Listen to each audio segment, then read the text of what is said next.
News 7 Shiggaon ಕ್ಷೇತ್ರದ ಜನರ ತೀರ್ಪನ್ನು ನಾನು ತಲೆಬಾಗಿ ಒಪ್ಪಿಕೊಳ್ಳುತ್ತೇನೆ. ಜನಾಶೀರ್ವಾದ ಸ್ವೀಕಾರ ಮಾಡುತ್ತೇನೆ.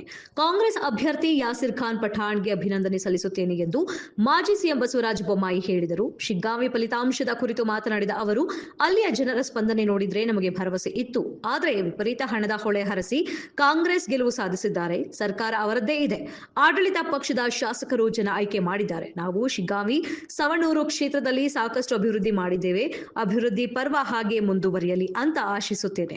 ಕ್ಷೇತ್ರದ ಜನರಿಗೆ ಒಳ್ಳೆಯದಾಗಲಿ ಅಂತ ಬಯಸುತ್ತೇನೆ ಎಂದರು. ಇನ್ನು 10 ಜನ ಸಚಿವರು, 40ಕ್ಕಿಂತ ಹೆಚ್ಚು ಶಾಸಕರು ಬಂದಿದ್ದರು. ಸರ್ಕಾರದ ಯಂತ್ರ ಹಣದಿಂದ ಅವರು ಗೆದ್ದಿದ್ದಾರೆ. ಮಹಾರಾಷ್ಟ್ರದಲ್ಲಿ ನಿರೀಕ್ಷೆಯಂತೆ ಮೆಜಾರಿಟಿ ಗೆಲ್ತಾ ಇದ್ದೇವೆ. ಪ್ರಧಾನಮಂತ್ರಿ ನರೇಂದ್ರ ಮೋದಿ ನೇತೃತ್ವ, 3 ಪಕ್ಷದ ಒಗ್ಗಟ್ಟಿನಿಂದ ಕಳೆದ 3 ವರ್ಷದ ಸರ್ಕಾರದ ಅಭಿವೃದ್ಧಿ ಮೇಲೆ ಜಯ ಸಿಕ್ಕಿದೆ. ಲೋಕಸಭಾ ಚುನಾವಣೆ ನಂತರ ಜನ ನರೇಂದ್ರ ಮೋದಿಯವರ ಪರ ನಿಂತಿರೋದು ಗೊತ್ತಾಗ್ತಿದೆ. ವಿರೋಧ ಪಕ್ಷದ ಕಾಂಗ್ರೆಸ್ ಲೋಕಸಭಾ ಚುನಾವಣೆಯಲ್ಲಿ ಸೀಟು ಹೆಚ್ಚಿಸಿ ಬೀಗ್ತಾ ಇದ್ರು. ಅವರಿಗೆ ಅವರ ಸ್ಥಾನವನ್ನು ಮಹಾರಾಷ್ಟ್ರ ಜನ ತೋರಿಸಿದ್ದಾರೆ ಎಂದು ಅವರು ಹೇಳಿದರು. ಮೊಟ್ಟ ಮೊದಲನೇದಾಗಿ ಶಿಗ್ಗಾಂವ್ ಸವಣೂರು ಜನರ ಒಂದು ತೀರ್ಪೇನಿದೆ ಅದನ್ನು ನಾವು ತೆರೆಬಾಗಿ ಒಪ್ಕೊಳ್ತೇನೆ. ಅವರ ತೀರ್ಪನ್ನು ನಾನು ಗೌರವಿಸ್ತೇನೆ, ಸ್ವೀಕಾರ ಮಾಡ್ತೀನಿ. ಕಾಂಗ್ರೆಸ್ ಅಭ್ಯರ್ಥಿ ಯಾಸಿರ್ ಖಾನ್ ಪಠಾಣ್ಗೆ ಅಭಿನಂದನೆಗಳನ್ನು ನಾನು ಸಲ್ಲಿಸ್ತೇನೆ. ಒಂದು ನಿಮಿಷ ಪೂರ್ತಿ ಮಾಡಿ. ಅಲ್ಲಿಯ ಜನಸ್ಪಂದನೆ ನೋಡಿದಾಗ ನಮಗೆ ಗೆಲ್ಲುವಂತ ವಿಶ್ವಾಸ ಇತ್ತು. ಆದರೆ ವಿಪರೀತವಾಗಿರುವಂಥ ಹಣದ ಹೊಳೆಯನ್ನು 2 ದಿವಸ ಹರಿಸಿ ಇವತ್ತು ಗೆಲುವನ್ನು ಸಾಧಿಸಿಕೊಂಡಿದ್ದಾರೆ. ಅದೇನೇ ಆಗಲಿ, ಈಗ ಸರ್ಕಾರದ ಅವ್ರದ್ದೇ ಇದೆ. ಆಡಳಿತ ಪಕ್ಷದ ಶಾಸಕರು ಜನ ಆಯ್ಕೆ ಮಾಡಿದ್ದಾರೆ.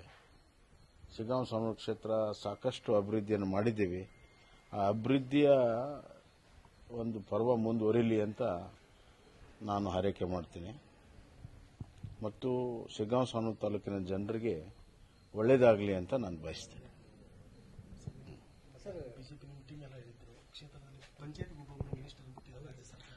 ಅದೆಲ್ಲ ಗೊತ್ತಾಗಿದೆಯಲ್ಲ. ಈಗ ಸುಮಾರು 10 ಜನ ಸಚಿವರು, 40ಕ್ಕಿಂತ ಹೆಚ್ಚು MLAಗಳು, ಮಾಜಿ MLAಗಳು ಎಲ್ಲರೂ ಬಂದು ಅನೌನ್ಸ್ ಮಾಡಿದ್ದಾರೆ. ಅದಕ್ಕೆ ನೀವು ಕೂಡ ಹೇಳಿದ್ರಲ್ಲ, ಬೊಮ್ಮಾಯಿ ವರ್ಸಸ್ ಸರ್ಕಾರ ಅಂತ. ಇಲ್ಲಿ ಸರ್ಕಾರದ ಯಂತ್ರ, ಹಣ, ಅದರ ಲಾಭದಿಂದ ಅವರು ಗೆದ್ದಿದ್ದಾರೆ. ಸರ್, ಮಹಾರಾಷ್ಟ್ರ ಮತ್ತು ಮಹಾರಾಷ್ಟ್ರದಲ್ಲಿ ಬಿಜೆಪಿ ಭರ್ಜರಿ ಇದು ಮಾಡಿದೆ ಸರ್. ಅಂದ್ರೆ ಮಾಹಿತಿ ಮಹಾರಾಷ್ಟ್ರದಲ್ಲಿ ನಿರೀಕ್ಷೆಯಂತೆ ಬಿಜೆಪಿ ನೇತೃತ್ವದ ಮಹಾಯುತಿ ಅಬ್ಸಲ್ಯೂಟ್ ಮೆಜಾರಿಟಿಗಿಂತ ಹೆಚ್ಚು 2/3 ಮೆಜಾರಿಟಿ ಹತ್ರ ಇವತ್ತು ಗೆಲ್ತಾ ಇದೆ.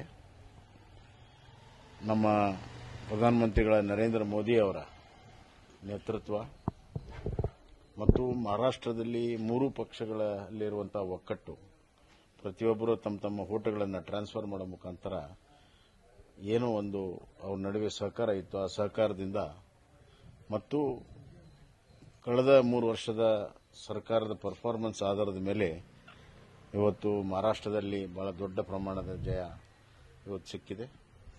ಇದು ನರೇಂದ್ರ ಮೋದಿ ಅವರ ಲೋಕಸಭಾ ನಂತರ ನರೇಂದ್ರ ಮೋದಿ ಅವರು ಪರವಾಗಿ ಜನ ಗಟ್ಟಿಯಾಗಿ ನಿಂತಿರುವಂಥದ್ದು ಸಾಕ್ಷಿಯಾಗಿದೆ.